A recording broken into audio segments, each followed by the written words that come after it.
Hola muchachos, miren, este es un video corto del canal porque tengo aquí la FK 250. Ahí está. A ver, esta moto es, como el nombre indica, una 250 centímetros cúbicos. Tiene un diseño bastante bonito, el faro me gusta bastante. Afuera está que llueve y bueno, nosotros nos aguantamos aquí la lluvia. Y mientras tanto quiero que escuchen cómo suena esta niña. Este es el tablero.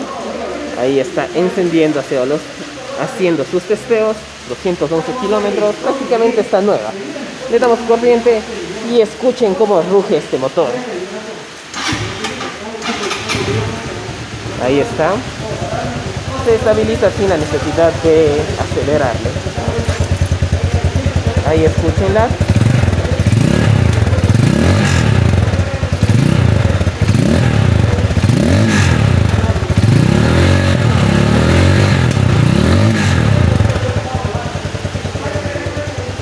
La verdad es que suena bastante bien para hacer una 250 y además es súper bajita de vibraciones.